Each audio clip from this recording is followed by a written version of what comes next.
दोस्तों जय हिंद जय भारत। मैं मदन लाल आज़ाद, संस्थापक संयोजक ठगी पीड़ित जमाकर्ता परिवार और all India bike board taxi union, आज दिनांक 16 अप्रैल 2024 को आपके समक्ष प्रस्तुत हूँ।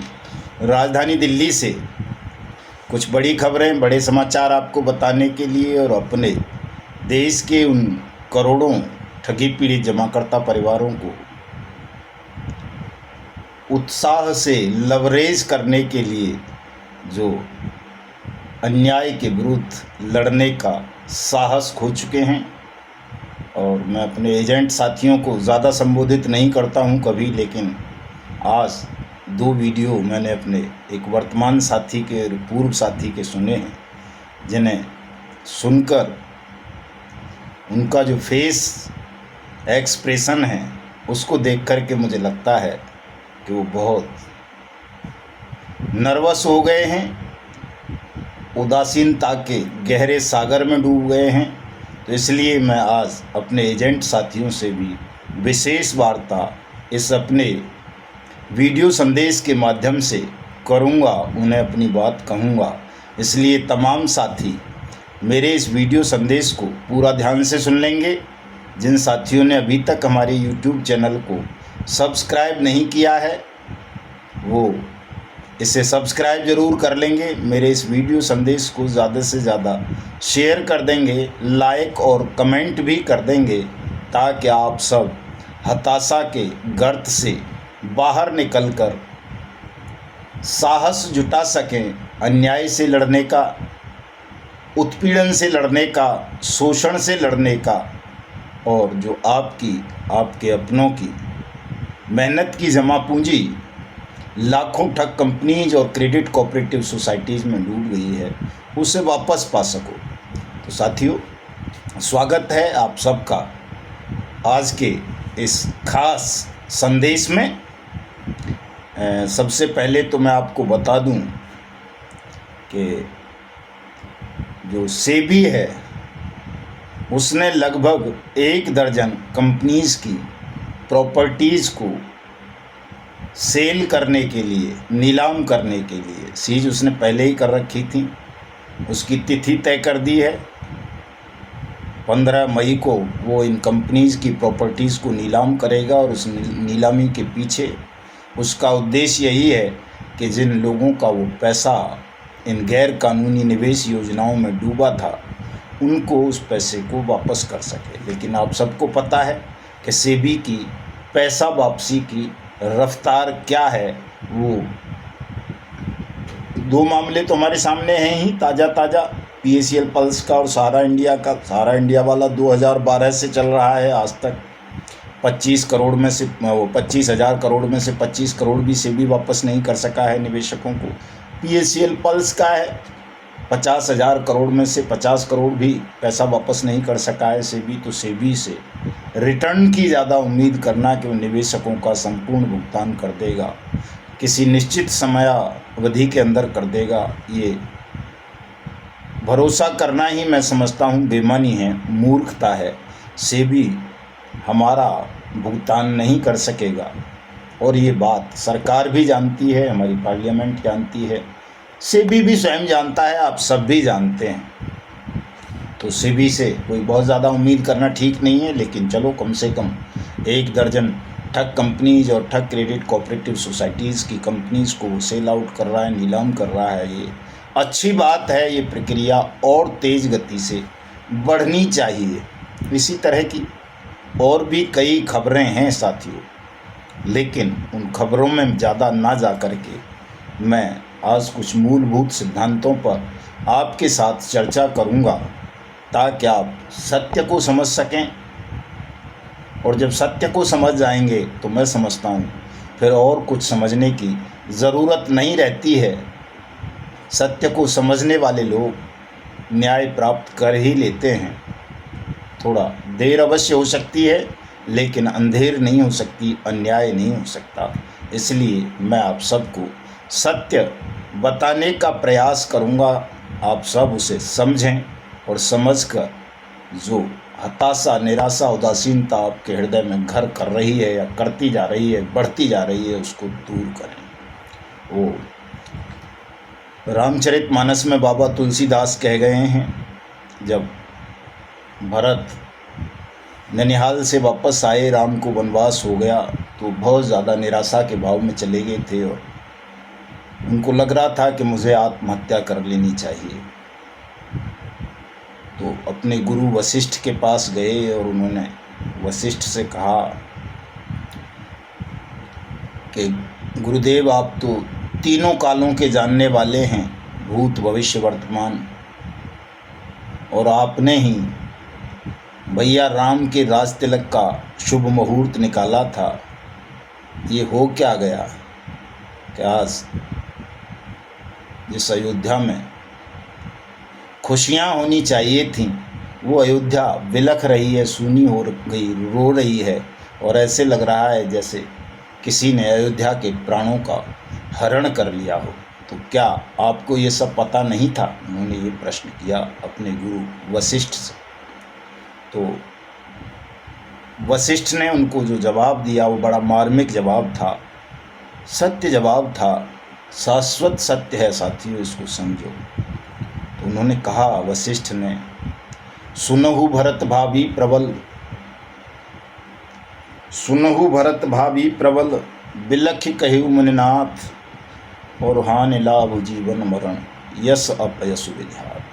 कोई कितना भी शुभ मुहूर्त निकाल ले, कोई कितना भी प्रयास कर ले, कुछ भी कर ले, लेकिन ये जो जीवन मरण, हानि लाभ, यश अपयस, ये सब विधाता के हाथ हैं। हम केवल प्रयास भर कर सकते हैं, यानी कर्म कर सकते हैं, परिणाम तो विधि के अधीन है, परिणाम ईश्वर के अधीन है, परिणाम समय के अधीन है। लेकिन इससे आगे एक बात और है दोस्तों, कि यदि आप सत्य के मार्ग पर अहिंसात्मक ढंग से कर्म करेंगे, जिसे आप लोग आंदोलन कहते हैं या कानूनी प्रक्रिया कहते हैं या जो भी कहते हैं, बहुत सारे नाम हैं उसके, तो यदि आप सत्य के मार्ग पर ईमानदारी से न्याय के लिए कर्म करेंगे, तो निश्चित रूप से विधाता आपके पक्ष में खड़े होंगे, आपको विजय दिलाएंगे, आपके मनोरथ को पूर्ण करेंगे। चूँकि परमेश्वर की गारंटी है, परमात्मा की गारंटी है कि वो सत्य को पराजित नहीं होने दे सकते। सत्य कमज़ोर तो हो सकता है, कहीं कहीं आपको लग सकता है कि सत्य कमज़ोर पड़ रहा है, ढीला पड़ रहा है, लेकिन सत्य कभी पराजित हो जाएगा ये संभव नहीं है दोस्तों। भले ही उसकी लड़ाई किसी कैकई से हो, सत्य की, किसी रावण से हो, किसी बाली से हो, किसी और से हो। अगर आज आप सत्ता के प्रतीक को मान भी लें कि हमारी लड़ाई नरेंद्र मोदी जी से है, वैसे है नहीं, ऐसा नहीं है, सच्चाई ये नहीं है, लेकिन फिर भी अगर हम मान लें कि हमारी लड़ाई ठगों के साथ साथ नरेंद्र मोदी जी से भी है, राज्यों के चीफ मिनिस्टर से भी है, इस देश की पूरी व्यवस्था से भी है, बेईमान सिस्टम से भी है, तो भी हमको निराश नहीं होना चाहिए। क्योंकि हमारी जो ये लड़ाई है भुगतान की, ये सत्य पर आधारित है, अहिंसा पर आधारित है, विधि सम्मत है। इसलिए विधाता आज नहीं तो कल आपके साथ खड़े होंगे, आपको जीत दिलाएंगे, वो हृदय परिवर्तन करेंगे। हृदय परिवर्तन नहीं होगा तो उन तमाम शक्तियों का सर्वनाश सुनिश्चित करेंगे जो भी आपके भुगतान के मार्ग में बाधा बन करके आपके समक्ष खड़ी होंगी। ये शाश्वत सत्य है साथियों, इस पर विश्वास करो तमाम लोग, घबराने की आवश्यकता नहीं है। मैं PID एक्ट और बार्ट्स एक्ट पर बहुत पहले से स्टडी कर रहा हूँ, मेरा अपना अनुभव है, मैं तो अपने जीवन के अनुभव आपको बताता हूँ हमेशा ही। पढ़ी पढ़ाई सुनी सुनाई बातों पर मेरा ज़्यादा यकीन नहीं होता, न मेरी किसी के प्रति कोई खास श्रद्धा होती है। मेरी श्रद्धा केवल और केवल सत्य के प्रति रहती है, न्याय के प्रति रहती है,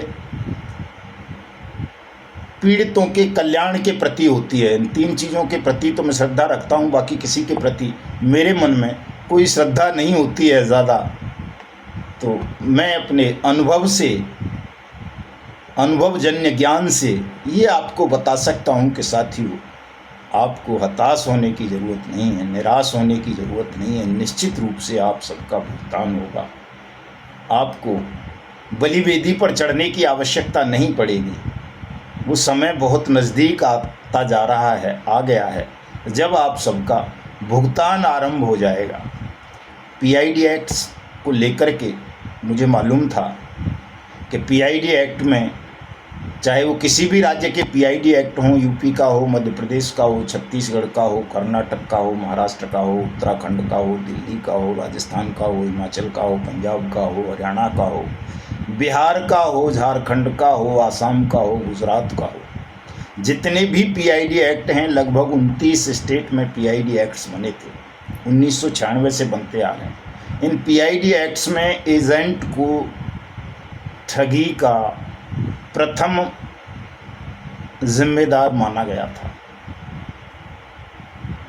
इन पीआईडी एक्ट्स के कारण, निवेशकों का भुगतान न होने के कारण देश भर में एजेंट साथियों के खिलाफ हजारों मुकदमे दर्ज हुए और इन मुकदमों में फंस जाने के कारण हमारे 5 लाख से ज़्यादा एजेंट साथियों ने अपने जीवन को समाप्त कर लिया।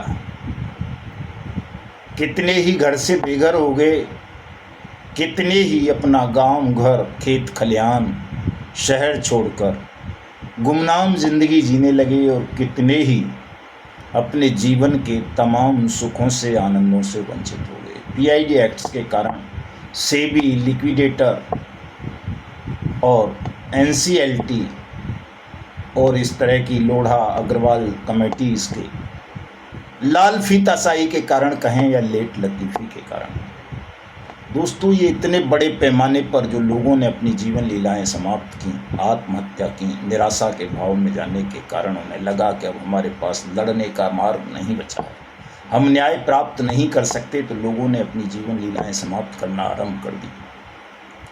इतने बड़े पैमाने पर लाखों की तादाद में जब लोगों ने आत्महत्याएं की, तो इस पर बाकायदा अनुसंधान हुआ।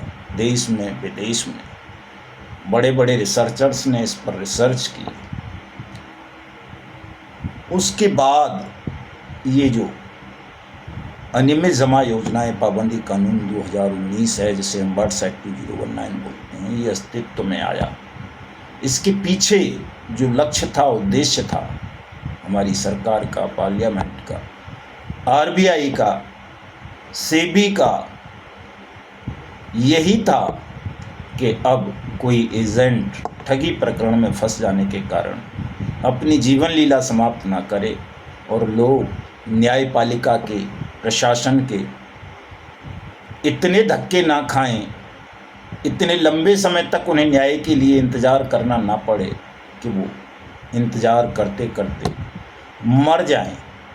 उनका भुगतान, उनकी समस्या का समाधान एक निश्चित समय सीमा के अंदर हो, इसलिए अनियमित जमा योजनाएं पाबंदी कानून 2019, the banning of unregulated deposit schemes act 2019 लाया गया। और इस कानून में ये व्यवस्था की गई कि कोई भी ऐसा एडवाइज़र या एजेंट ठगी प्रकरण के लिए जिम्मेदार नहीं होगा।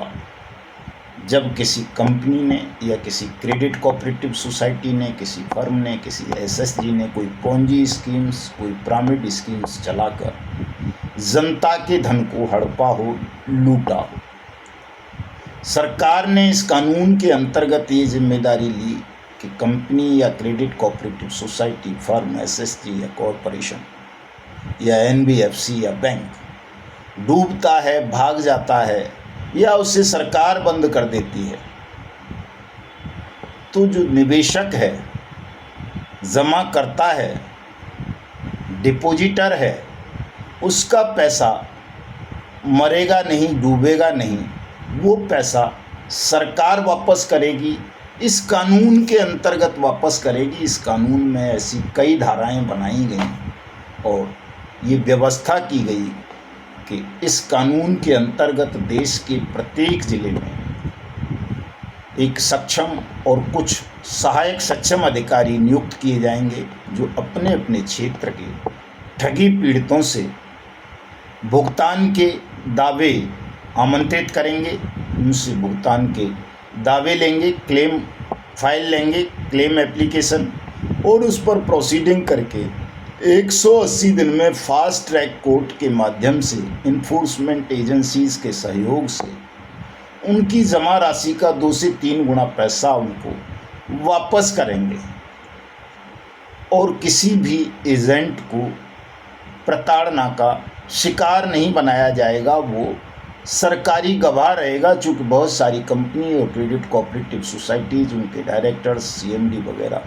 शेयर होल्डर्स वगैरह जो मालिकान होते हैं वो या तो जेलों में होते हैं या विदेश भाग जाते हैं या फरार हो जाते हैं, तो उनके विषय में निवेशकों को ज़्यादा जानकारी नहीं होती है। ये जानकारी एजेंट को ही होती है। तो एजेंट जो है बतौर सरकारी गवाह उस कंपनी या क्रेडिट कोऑपरेटिव सोसाइटी के विषय में पूरी इन्फॉर्मेशन निवेशकों के साथ मिलकर संबंधित सक्षम और सहायक सक्षम अधिकारी और अदालत को उपलब्ध कराएगा और उनके भुगतान में सहायक की भूमिका का निर्वहन करेगा, ताकि सरकार आपका पैसा वापस कर सके आवेदक का।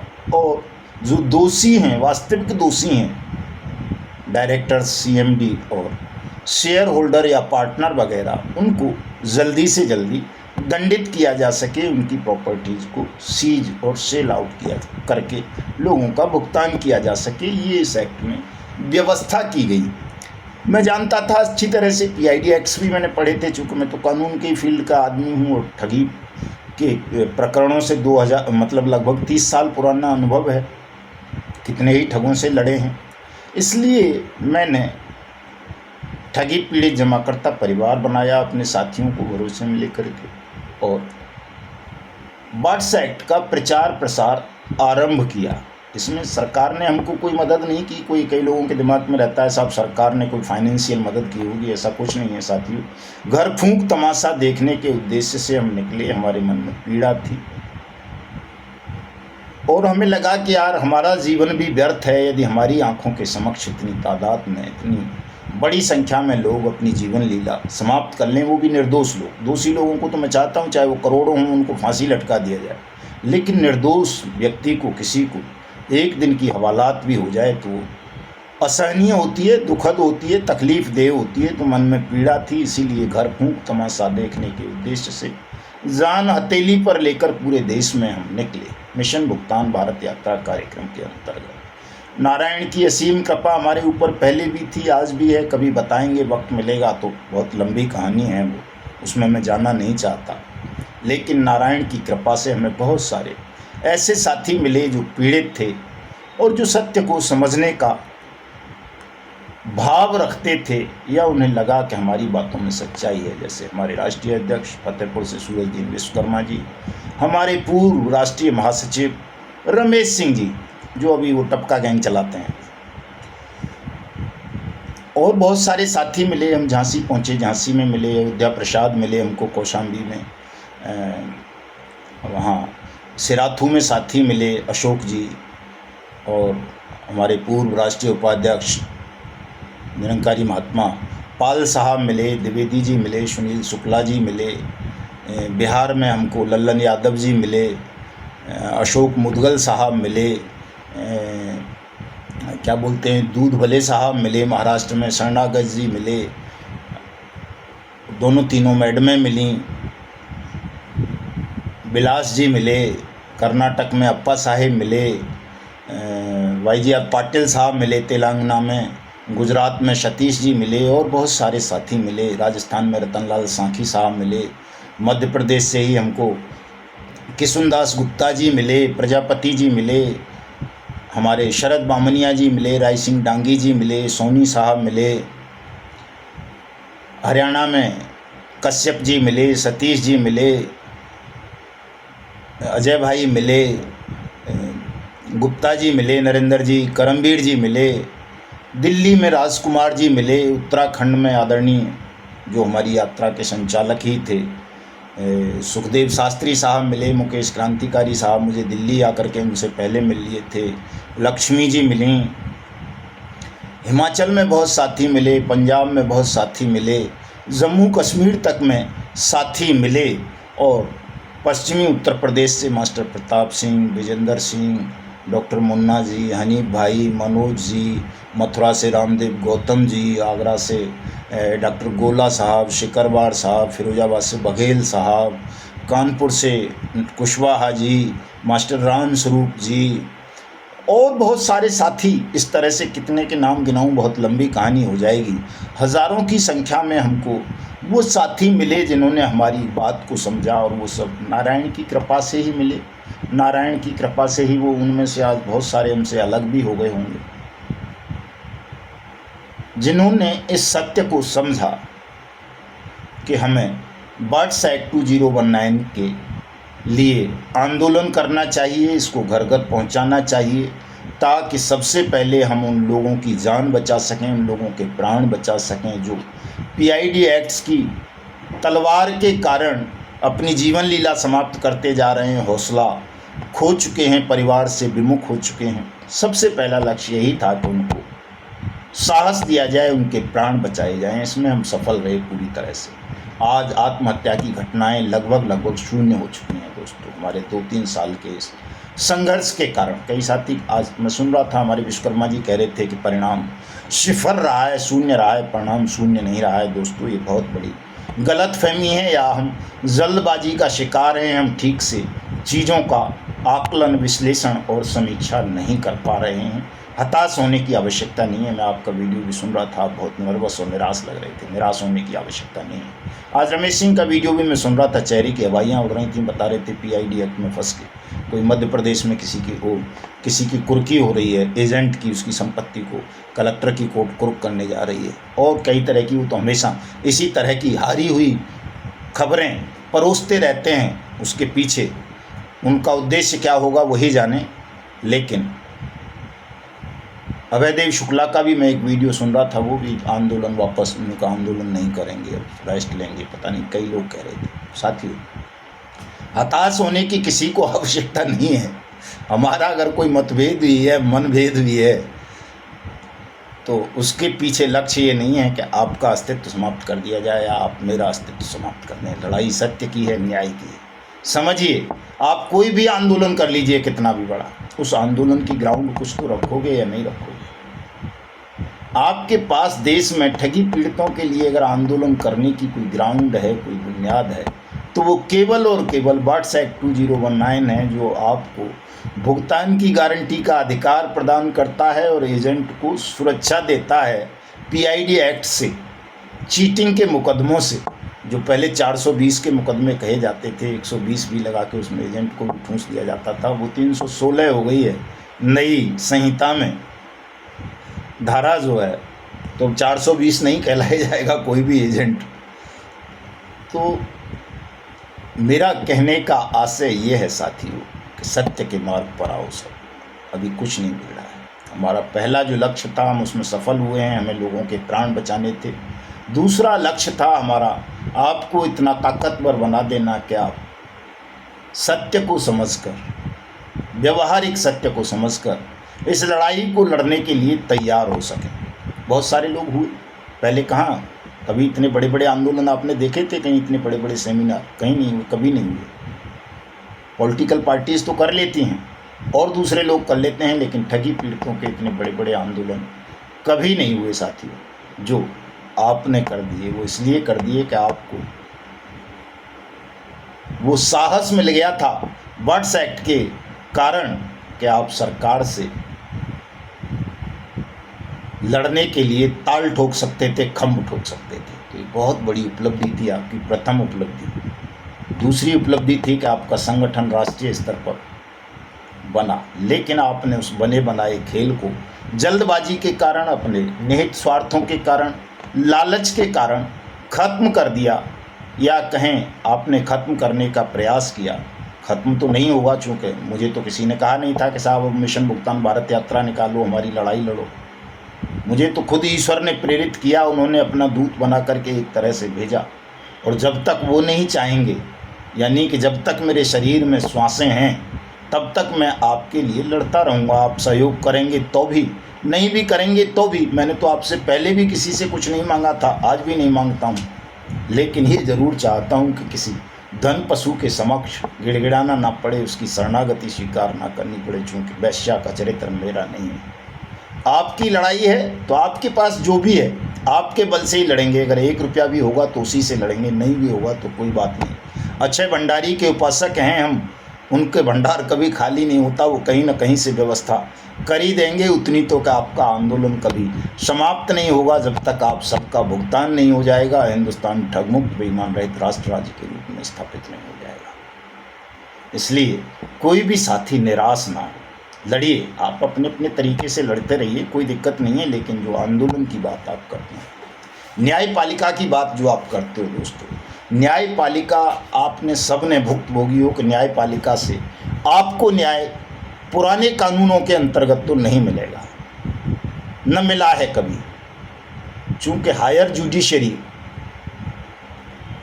केवल धन पशुओं के हवाले है, ये कड़वा सत्य है। भले ही कोई कंटेम्प्ट मेरे ऊपर चार्ज फाइल कर दे या कुछ कर दे, गरीब को न्याय इस देश में न्यायपालिका के माध्यम से नहीं मिल पाता है।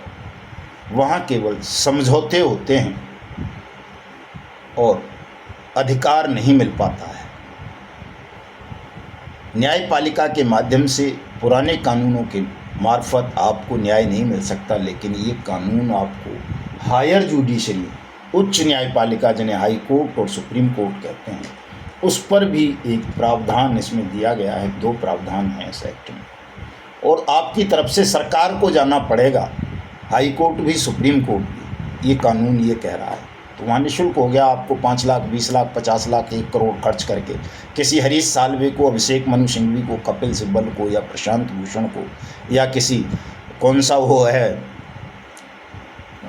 अरे वो क्या नाम है उसका, एक प्रवक्ता है हमारी पार्टी का, बीजेपी का, क्या नाम है, अनुराग भाटिया, या किसी और के पास जाने की ज़रूरत नहीं है। आपकी तरफ से स्टेट केस लड़ेगा, आपकी तरफ से जो सक्षम अधिकारी है वही हाई कोर्ट में जाएगा, वही सुप्रीम कोर्ट में जाएगा, ताकि आपका भुगतान हो सके, आपको न्याय मिल सके। इस कानून में ये व्यवस्था भी की गई है। आपकी कमजोरी पता थी इस कानून को बनाने वालों को कि आप हाई कोर्ट और सुप्रीम कोर्ट जाने की स्थिति में नहीं हो, आप तो थाने भी नहीं जा पाते हो जल्दी से निर्भीकता के साथ। इसलिए ये प्रावधान भी, ये संरक्षण भी इस एक्ट में आपको दिया गया है।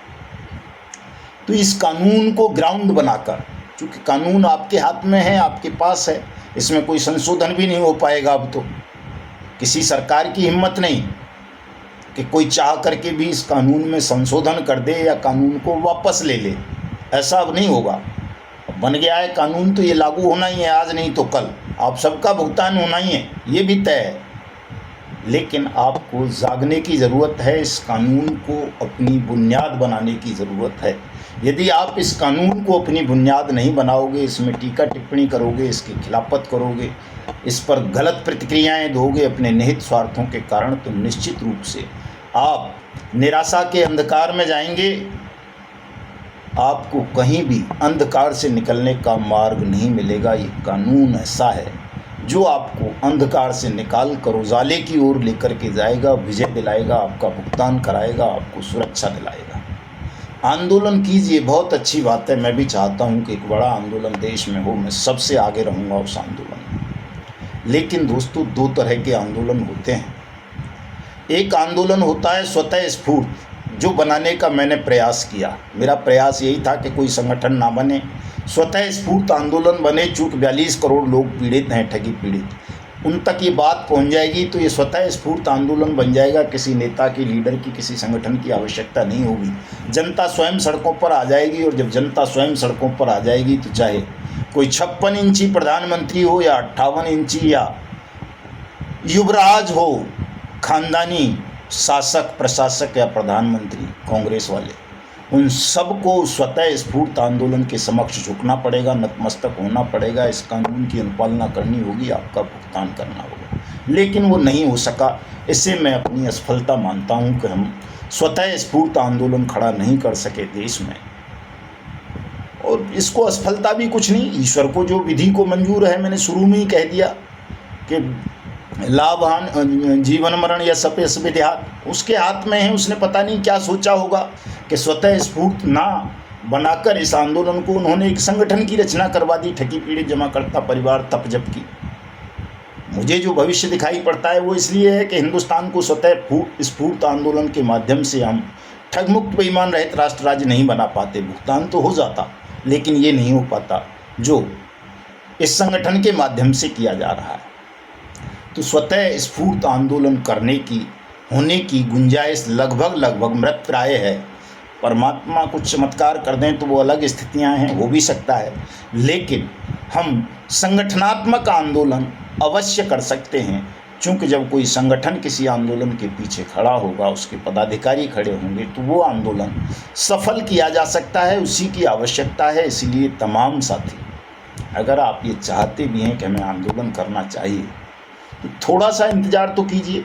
31 जुलाई तक इंतज़ार करें। 31 जुलाई से पहले कोई आंदोलन ना करें, क्योंकि नई सरकार लगभग 10 जून को नई सरकार का गठन होना है। तो 1 महीने का समय सरकार को दिया जाए, सरकार के साथ बैठ कर के वार्ता की जाए। हमारे इतने संबंध तो अब सरकार के साथ बनी गए हैं कि हम आप सबको साथ लेकर उनके साथ बात कर सकते हैं और वो आपकी बात को सुनेंगे।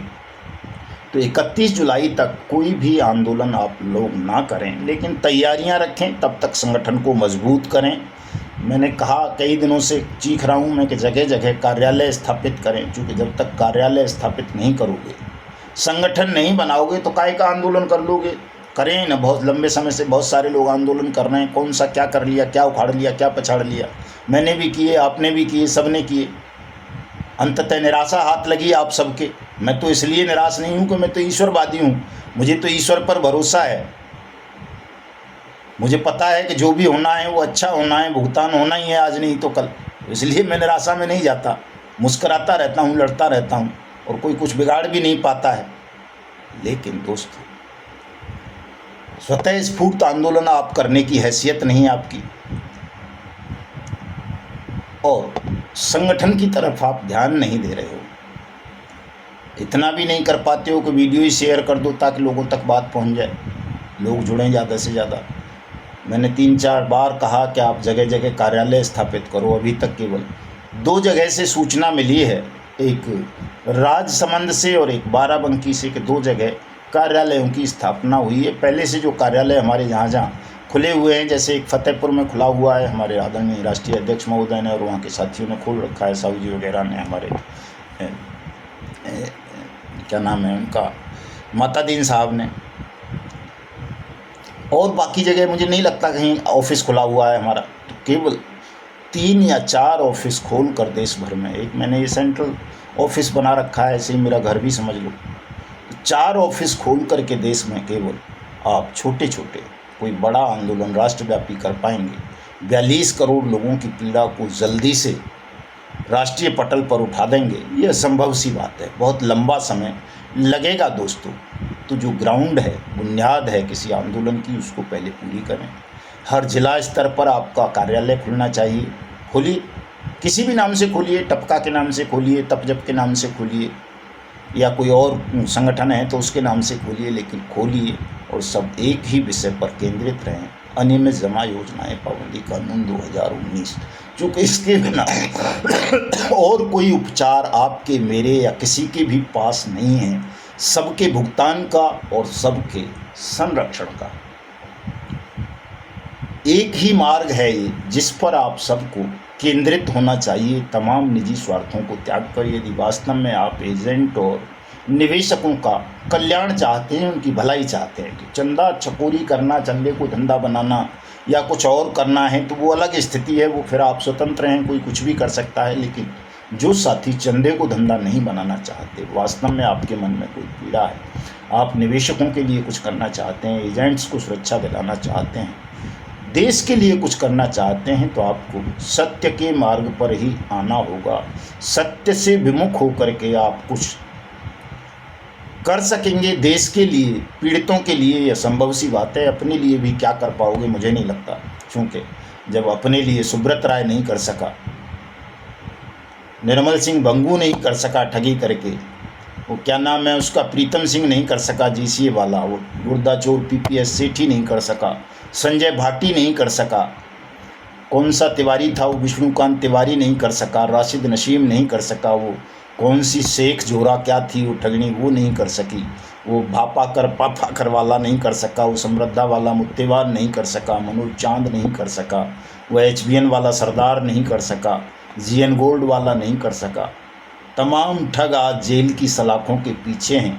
या उनके पीछे ईडी सीबीआई लगी हुई है, उनकी सांसें अटकी पड़ी हुई हैं, कुछ मर गए, कुछ भाग गए, उनके जीवन तबाह हो गए, तो आप छोटा मोटा अगर निवेशकों से या एजेंट से डरा धमका करके कुछ प्राप्त कर भी लोगे, 1000 2000 10 20 हज़ार 1-2 लाख, तो उससे आपका जीवन नहीं चलेगा। आप कोई बड़ा काम नहीं कर पाओगे, उल्टा मुसीबतों में फंस जाओगे।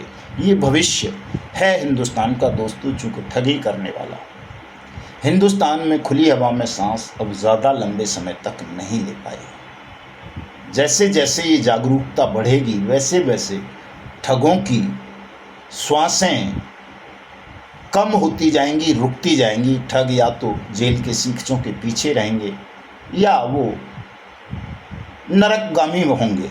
दो ही परिणाम होने हैं, तीसरा कोई परिणाम होना नहीं है। कोई भी बचाने का प्रयास करे, मैं तो कहता हूँ, मैं पहले भी कहता रहा हूँ, आज भी कह रहा हूँ, सत्ता भी अगर बचाने का प्रयास करेगी तो बचा नहीं पाएगी किसी भी ठग को। सत्ता में बैठे हुए लोगों की बहुत सारी मजबूरियाँ हैं जो आज वो ठगों की खिलाफत नहीं कर रहे या बट्स एक्ट की बात नहीं कर रहे। उनकी व्यवस्थाओं को, मजबूरियों को भी हमें समझना होगा, चूँकि आप उतनी बड़ी तादाद में किसी पॉलिटिकल पार्टी के साथ अपना इन्वॉल्वमेंट भी अपने मुद्दे को लेकर के नहीं कर पाए हैं कि कोई पॉलिटिकल पार्टी ठगों को किनारे करते हुए, उनको दुत्कारते हुए कह दे कि हमें तुम्हारी ज़रूरत नहीं है, हमारे साथ इतनी बड़ी संख्या में जनता है, हम इसके बल से सत्ता प्राप्त कर लेंगे और तुम्हारे नकेल कस देंगे। वो भी तो हम नहीं कर पाए, क्योंकि हम अपने मुद्दे को वायरल नहीं कर सके, उसको केंद्रीय विषय वस्तु नहीं बना सके, उसे इतना हाईलाइट नहीं कर सके कि उस पर हर किसी की नज़र पड़े, जो हमें करना चाहिए था, लेकिन हम कर नहीं सके। और आज भी उस काम को करना नहीं चाहते, जल्दबाजी का शिकार होकर दूसरी तरफ ध्यान को भटका रहे हैं। साथी, ये कोई छोटी मोटी लड़ाई नहीं है, बड़ी लड़ाई है। इसको जल्दबाजी से आप जीत नहीं सकते। कुछ लोगों का भुगतान तो मैं भी करा देता हूँ, रोज़ कराता हूँ मैं तो, 2-4 का तो कोई भी वकील करवा देता है, तिकड़म बढ़ा करके करवाते रहेंगे। लेकिन इससे देश के 42 करोड़ लोगों का भुगतान थोड़ा ही हो जाएगा। हिंदुस्तान ठगमुक्त बेईमान रहित थोड़ा ही बन जाएगा। 42 करोड़ लोगों का भुगतान तो तभी होगा जब आप सब भुगतान की गारंटी के अधिकार बट्स एक्ट पर आएंगे, इसका क्रियान्वयन ठीक से करवाएंगे, इस कानून के तहत अपने भुगतान की मांग करेंगे। इसलिए दोस्तों, इस कानून का प्रचार प्रसार करो, इस कानून को बुनियाद बनाकर अपनी तमाम योजनाएं तैयार कीजिए कि या तो इस कानून का क्रियान्वयन होगा देश में, यानी जो भी इस कानून के अंतर्गत भुगतान का दावा फाइल करे उसका भुगतान होना चाहिए। अगर नहीं होता है तो उन तमाम दावा दाखिल करने वालों को हम संगठित करें, उनकी पीड़ा को सामूहिक स्वर दें और शासन को विवश कर दें कि वो जो इस कानून में लिखा है कि आपकी जमा राशि का 2 से 3 गुना पैसा शासन देगा, 180 दिन में देगा, वो शासन को करना पड़े। तो इसके लिए तमाम साथी तैयारियां करें। मैं आपके साथ हूं, मुझे किसी से कोई भय नहीं है, कोई लालच नहीं है, कोई प्रलोभन नहीं है। जैसा कि कई लोग अफवाह उड़ाते हैं कि मैं लालच में फंस गया हूँ, नहीं, कोई लालच नहीं है। मैं तो पहले भी कहता रहा हूँ, आज भी कहता हूँ, हमेशा कहता रहूँगा कि मैं तो धन को, पद को, प्रतिष्ठा तक को मलमूत्र की तरह समझता हूँ। मुझे इन चीज़ों की ज़रूरत नहीं है। मैं तो स्वयं को मिटा कर के भी अगर आपका भुगतान करवाना पड़ेगा तो मिटाऊंगा जिस दिन मुझे लग जाएगी। मैंने मिटाया ही है, मिटा ही रहा हूँ, स्वयं को आज भी मिटा रहा हूँ, कल भी तैयार रहूँगा। मुझे कुछ आपसे या किसी से पाने की चाहत नहीं है, उम्मीद नहीं है। चाहत है, उम्मीद है, आशा है तो केवल और केवल ये है कि हम अपने जीवन के शेष समय को आपके लिए समर्पित करें, सत्य के लिए समर्पित करें, आप सबका भुगतान कराएं और अपने पावन पवित्र भारतवर्ष हिंदुस्तान को ठगमुक्त बेईमान रहित राष्ट्र राज्य के रूप में स्थापित करें। मिलता हूं कल फेसबुक पर लाइव होकर के, मदन लाल आज़ाद के नाम से मेरी आईडी को फॉलो कर लेना। रात को 9 से 11 बजे 2 घंटे आप सबके साथ चर्चा करूंगा, आप सबके सवालों का जवाब दूंगा। निराश होने की बिल्कुल ज़रूरत नहीं है। पूरे जोश, होश और आनंद के साथ इस लड़ाई को लड़ेंगे, जीतेंगे। जय हिंद, जय भारत साथियों।